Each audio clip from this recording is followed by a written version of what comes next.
नमस्कार और जय हिंद दोस्तों, मैं रवि शर्मा आप लोगों का स्वागत करता हूं डेली डिफेंस डायलॉग के आज के हमारे इस सेशन में। दोस्तों, आपने वो कहावत सुनी होगी ना, जब दो बिल्लियों की लड़ाई में बंदर हमेशा फ़ायदा उठाता है। तो कुछ चीज़ ऐसे ही आजकल के टाइम में भी हो रही है, जहां पर दो बिल्लियां यानी कि आर्मेनिया और अजरबैजान, ये दो देश लड़ रहे हैं पिछले कुछ सालों से, और यहाँ पर फ़ायदा उठा रहा है भारत और पाकिस्तान।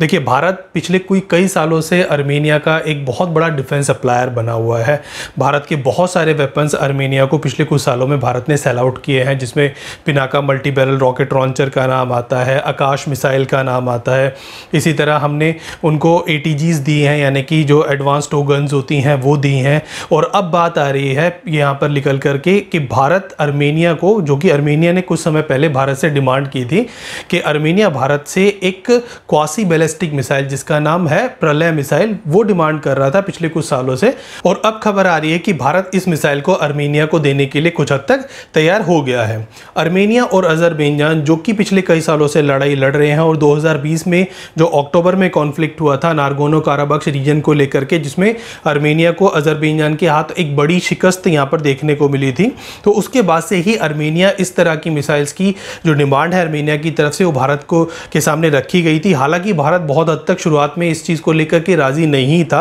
उसका बड़ा एक कारण जो MTCR एग्रीमेंट भारत ने साइन किया हुआ है उस वो लेकर के भी था, क्योंकि इस मिसाइल की यानी कि प्रलय की जो रेंज है वो लगभग 500 किलोमीटर तक है। हालांकि जो इसकी इनिशियल रेंज थी वो 150 किलोमीटर से 500 किलोमीटर के बीच में थी, बट आर्मेनिया इस मिसाइल को चाहता है, क्योंकि आर्मेनिया के सामने यानी कि अजरबैजान के पास जो इस समय मिसाइल है जिसके थ्रू 2020 में आर्मेनिया को टारगेट भी किया गया था, उसका नाम है लॉरा। और लॉरा एक इजरायली मिसाइल है, और ये भी एक क्वासी बैलिस्टिक मिसाइल है जो कि उस समय में यूज की गई थी और काफी ज्यादा इफेक्टिव भी हुई थी। तो इसीलिए इस मिसाइल के तोड़ के रूप में आर्मेनिया भारत से प्रलय मिसाइल चाहता है। आर्मेनिया ने भारत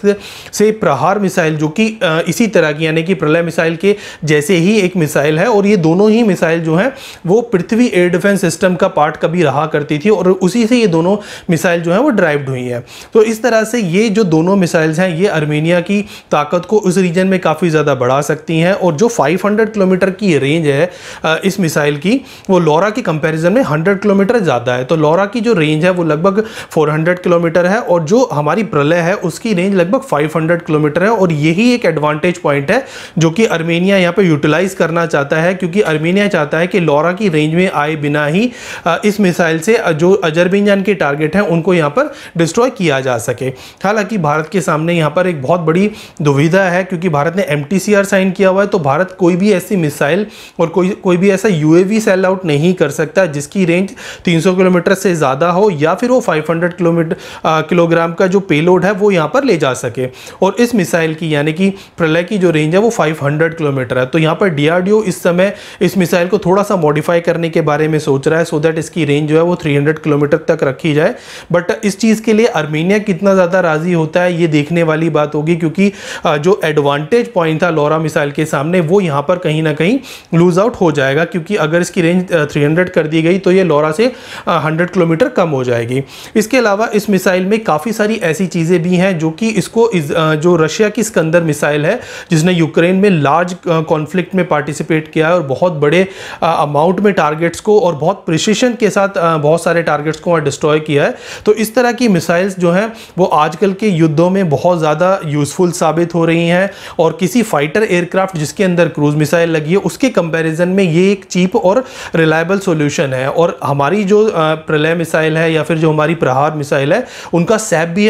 10 मीटर के आसपास है, जो कि एक बहुत बड़ा और बहुत इफेक्टिव पॉइंट है, क्योंकि कोई भी मिसाइल जिसका सैप 10 मीटर होता है उसका जो एक सैप का मतलब होता है सर्कुलर एरर प्रोबेबिलिटी, यानी कि जो टारगेट को हिट करती हैं वो 10 मीटर के अंदर अंदर टारगेट को हिट करती हैं। तो ये बहुत ज़्यादा प्रिसाइज और बहुत ज़्यादा सटीकता के साथ अपने टारगेट को डिस्ट्रॉय करने की काबिलियत रखती है। इसके अलावा क्योंकि ये क्वासी बैलिस्टिक मिसाइल है, तो जिन भी बैलिस्टिक मिसाइल्स की जो ट्रैजेक्टरी होती है वो क्वासी बैलिस्टिक होती है, क्योंकि जो ट्रैजेक्टरी है बैलिस्टिक मिसाइल की वो एक प्री डिफाइंड ट्रैजेक्टरी होती है, उसको ईजिली टारगेट किया जा सकता है, उसको ईजिली किसी एयर डिफेंस सिस्टम के थ्रू डिस्ट्रॉय किया जा सकता है। पर जो missile quasi ballistic trajectory follow करती हैं उनको ट्रैक करना बहुत ज़्यादा मुश्किल है, और क्योंकि इसकी स्पीड भी काफ़ी ज़्यादा है तो इस वजह से किसी भी एयर डिफेंस सिस्टम को इसको ट्रैक करना बहुत ज़्यादा मुश्किल हो जाता है। इसके अलावा क्योंकि इसमें कई सारे ऐसे फीचर्स हैं जिसकी वजह से इसमें थ्रस्ट वेक्टर कंट्रोल जो टेक्नोलॉजी है वो इसके अंदर इंकॉर्पोरेट की गई है। इसकी वजह से ये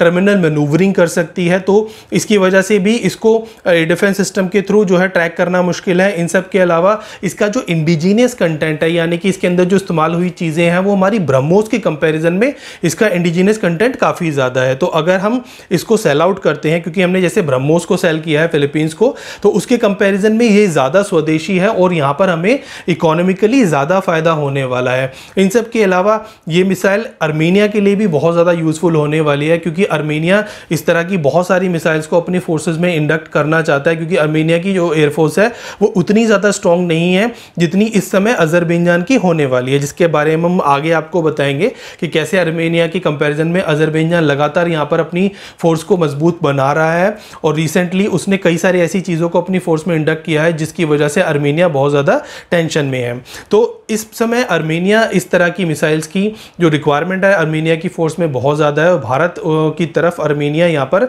एक होप की तरह देख रहा है, क्योंकि भारत पिछले कई सालों से आर्मेनिया का एक बड़ा सप्लायर बना हुआ है। आर्मेनिया जो कि एक CIS कंट्री यानी कि रशिया से टूट करके बना था, तो भारत की तरफ लगातार आर्मेनिया का जो झुकाव है वो इस वजह से भी है क्योंकि जो भारत के वेपन्स हैं वो रशियन टेक्नोलॉजी और वेस्टर्न टेक्नोलॉजी का एक तरह से ब्लेंड है। तो यहाँ पर आर्मेनिया को एक तो सस्ते, दूसरा उसकी जो सिमिलर टेक्नोलॉजी है जो कि उसने अब तक यूज़ की है उस जैसी टेक्नोलॉजी और ज़्यादा हाई टेक्नोलॉजी वाले फीचर जो कि वेस्टर्न एवियोनिक्स जिस तरह से हैं या वेस्टर्न टेक्नोलॉजी जैसे भारत ने इंकॉर्पोरेट की है, और भारत का लगातार बढ़ता हुआ आर्मेनिया को सपोर्ट, इन सब वजह से आर्मेनिया के लिए ये एक बहुत यूज़फुल और बहुत ज़्यादा विन विन सिचुएशन वाली मिसाइल नज़र आती है। अब आते हैं हम पाकिस्तान पर। पाकिस्तान भी यहाँ पर अपने वेपन्स भेज रहा है, बट वो आर्मेनिया को बेचने की जगह यहाँ पर अजरबैजान के साथ यहाँ पर अपने रिश्तों को लगातार मजबूत बना रहा है। अजरबैजान जिसने नारगोन काराबख्श की जो वॉर थी वो यहाँ पर जब जीती थी तो वो बहुत हद तक तुर्की के ड्रोन्स की वजह से और इजराइल की मिसाइल्स के दम पर ये वॉर उसने जीती थी।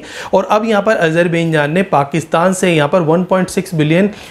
के 8 जो JF-17C ब्लॉक 3 एयरक्राफ्ट हैं। JF-17 के बारे में हम आपको काफ़ी बार बता चुके हैं कि वो पाकिस्तान का तेजस माना जा सकता है। तो जिस तरह से भारत अपने इंडिजिनियस लेवल पर तेजस बना रहा है, तो पाकिस्तान ने भी JF-17 को चाइना के साथ मिलकर के इस एयरक्राफ्ट को बनाया है। तो ये एयरक्राफ्ट अब अजरबैजान ने भी अपनी फोर्स में इंडक्ट कर लिया है और पाकिस्तान को यहाँ पर बहुत ज़्यादा एक तरह से बड़ा ऑर्डर यहाँ पर मिला है, क्योंकि हालांकि अभी तक हम तेजस को किसी कंट्री को नहीं बेच पाए, बट ये एक चौथी कंट्री है दुनिया में जिसको JF-17 पाकिस्तान ने यहाँ पर सेल आउट किया है। तो इस तरह से JF-17 के आने के बाद जो अजरबैजान है उसकी ताकत यहाँ पर ज़रूर बढ़ेगी। वहीं जो आर्मेनिया की एयरफोर्स है वो बहुत छोटी एयरफोर्स है, उसमें 4 सुकोई SM है और सुकोई 25 है ये, और वो भी लगभग 15 के आसपास सुकोई 25 है, और ये सभी काफ़ी ज़्यादा ओल्ड एयरक्राफ्ट हैं। उनकी जो फ्लीट है वो सिर्फ ग्राउंड अटैक करने के लिए है, एयर डिफेंस करने के लिए या फिर एयर डोमिनेंस रोल के लिए, एयर सुपीरियरिटी रोल्स के लिए ये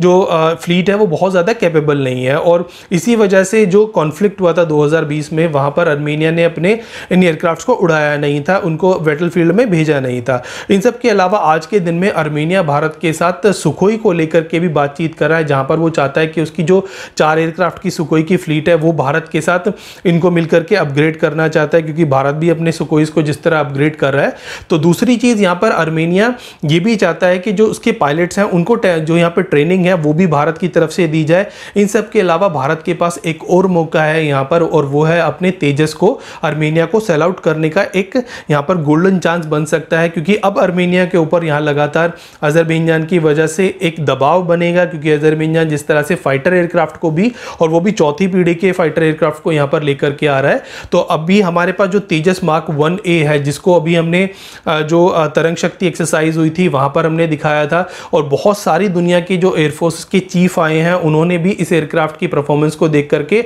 इसकी तारीफ की है। वहीं पर हमने जो यूरोफाइटर टाइफून है उसको भी यहाँ पर नॉकडाउन किया था इस एक्सरसाइज में। तो हमारा जो तेजस मार्क 1A है उसकी कैपेबिलिटीज़ यहाँ पर पिछले कुछ दिनों में काफ़ी ज़्यादा हाईलाइट की गई हैं और ये एक अच्छा मौका है इस एयरक्राफ्ट को आर्मेनिया को सेल आउट करने का। और अगर भारत ऐसा कर सका तो भारत मध्य एशिया में अपने वेपन्स के लिए एक बड़ा जो एक बायर है उसको यहाँ पर खोज पाएगा। इसके अलावा जो हमारे एयरक्राफ्ट की पहली ब्रेक थ्रू हमें अभी तक हालांकि नहीं मिली है, तो वहाँ पर इंटरनेशनल लेवल पर हम इस एयरक्राफ्ट को भेज सकते हैं और ये सीधा जाकर के वॉरफील्ड में ही डिप्लॉय होने वाला है, क्योंकि आर्मेनिया लगातार यहाँ पर इस खतरे को महसूस कर रहा है और आर्मेनिया के जो प्राइम मिनिस्टर और बड़े हाई लीडर्स भी हैं वो भी इस चीज़ को लगातार कह रहे हैं कि हाँ भाई आर्मेनिया के ऊपर जो है दोबारा जंग का जो खतरा है वो लगातार मंडरा रहा है और इसीलिए आर्मेनिया यहाँ पर भारत के साथ इस तरह के वेपन्स को लेकर के लगातार बातचीत कर भी रहा है। अब यहाँ पे भारत के सामने एक विडंबना तो यहाँ पर जरूर है और वो है भारत और इजराइल के रिश्ते। भारत इजराइल की मिसाइल के सामने क्योंकि अपनी मिसाइल सेल आउट कर रहा है तो भारत बिल्कुल नहीं चाहेगा कि इजराइल और भारत के जो रिश्ते हैं वो इस डील की वजह से किसी भी तरह से इफेक्ट हो। हालांकि इसी मिसाइल को लेकर के यानी कि जो लॉरा मिसाइल है इजराइल की, इसी मिसाइल को लेकर के भारत और इजराइल के बीच में 2018 में एक मेमोरेंडम ऑफ अंडरस्टैंडिंग साइन हुआ था, जहां पर इजराइल की IAI ने और भारत इलेक्ट्रॉनिक्स ने इस मेमोरेंडम ऑफ अंडरस्टैंडिंग को साइन किया था, जहां पर इस मिसाइल को भारत में ही अंडर द इजरायली लाइसेंस बनाने को लेकर के यहां पर बातचीत शुरू हुई थी। तो हो सकता है मिसाइल आने वाले दिनों में भारत में भी बनती हुई नजर आए, बट एट प्रेजेंट भारत अपनी प्रलय मिसाइल को लेकर के यहां पर आर्मेनिया के साथ बातचीत शुरू कर चुका है। और क्योंकि ये प्रपोजल आर्मेनिया की तरफ से शुरुआत में भेजा गया था और अब भारत ने इसको कहीं ना कहीं एक्सेप्ट कर लिया है, तो हो सकता है कि आने वाले दिनों में ब्रह्मोस के बाद ये दूसरी मिसाइल हो जिसको भारत सक्सेसफुली किसी अदर कंट्री को एक्सपोर्ट करे। अब इस सेशन को हम यहीं एंड करने जा रहे हैं। कल आपके सामने फिर हाजिर होंगे इसी तरह का एक और इंटरेस्टिंग टॉपिक लेकर के। तब तक आप देखते रहिए डेली डिफेंस डायलॉग। हमारे चैनल को सब्सक्राइब कीजिए, हमारी वीडियोस अगर अच्छी लगती है तो उनको लाइक कीजिए। तब तक के लिए जय हिंद।